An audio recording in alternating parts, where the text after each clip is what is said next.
When the first Nintendo Switch came out, it was a massive game changer. Despite it being clearly underpowered compared to its competition at the time, it still had its place in the gaming space from its portable nature and creative first-party titles.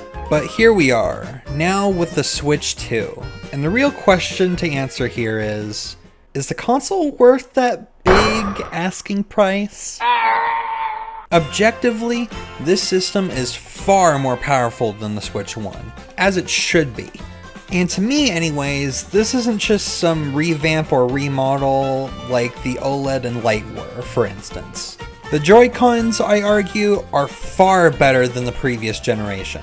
And while people have reported stick drift already with them, I have not experienced that, nor did I ever experience drift with my Switch 1 Joy-Cons either, so maybe that's just a me thing on that one, but from my testing and playthroughs of games already, I haven't experienced any problems on that front. Rather than sliding in and out the Joy-Cons like you did with the Switch 1, this time you simply pop them in and out from the side. Which, when I first heard about this, I definitely had my concerns. Would these magnetic Joy-Cons really be sturdy enough? However, I'm happy to report that from my testing, that answer would thankfully be an easy yes. There was no point in which I felt like the unit was going to fail and disconnect from the Joy-Con just by holding it with one hand. No loose wiggling at any point either. Perfectly sturdy, as if I was holding a Switch Lite, just a lot heavier and buff, obviously. There's also a USB-C port at the top of the system as well, so if you wanted to have your console on the table using its kickstand whilst it charges, that's no longer a problem. Now we move on to the games, or, well, game in this case. There were multiple different games that were released alongside the Switch 2, but I was only able to get one of them. Yeah, you probably won't believe this, but I'm not rich. But anyways, back to the title I do have for you all, Mario Kart Tour.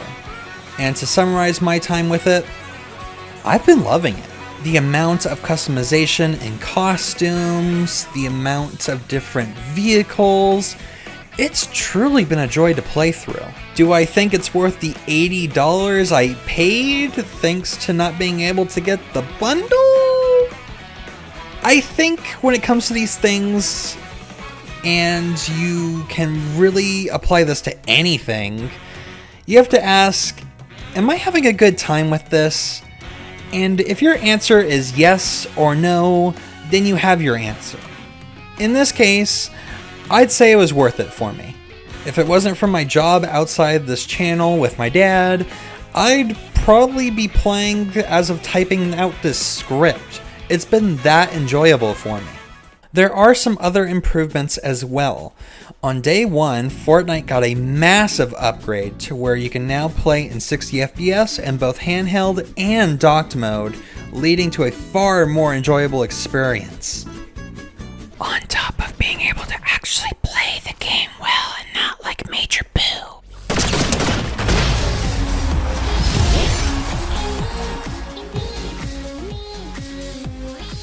Splatoon 3 also got a visual upgrade all across the board, with every area in the game being 60 FPS all the time now. Same with Pokemon Scarlet and Violet.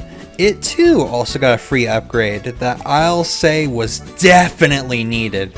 The game actually works now. That's a major shock. When comparing the load times in older games from a Switch Lite to a Switch 2 for instance, it's completely night and day. And any game that you have that was at an uncapped FPS, even if it appeared to be 30 FPS most of the time on the Switch 1, will now be at a solid 60 FPS without a single upgrade. I still have mixed feelings when it comes to paying extra for certain games to be visually upgraded, but in some other camps there'll be extra content to bite into with their releases, so in that sense I feel it's justifiable, even if slightly annoying, at least for those cases. I don't own Breath of the Wild nor Tears of the Kingdom, so I can't say how impactful these upgrades are, but perhaps that could be something I can report at a later time. Conclusion time. Is the Switch 2 worth it? I'd say if you don't mind the wait for new releases, like you know what you're getting into with what's already been released, then it's an easy recommendation for me to make. If you feel hesitant, however, there's no shame in that.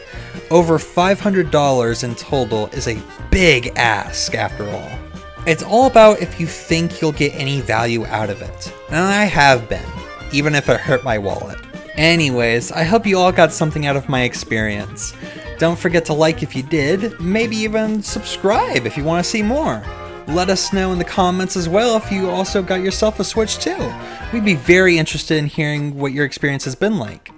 With that all being said, good afternoon, good evening, and I hope you also have a wonderful time gaming, no matter your platform. Now if you'll excuse me, my dinner's waiting for me. Because I prioritized a new console over anything else, I'm eating a slice of bread with some milk. It's all I can afford.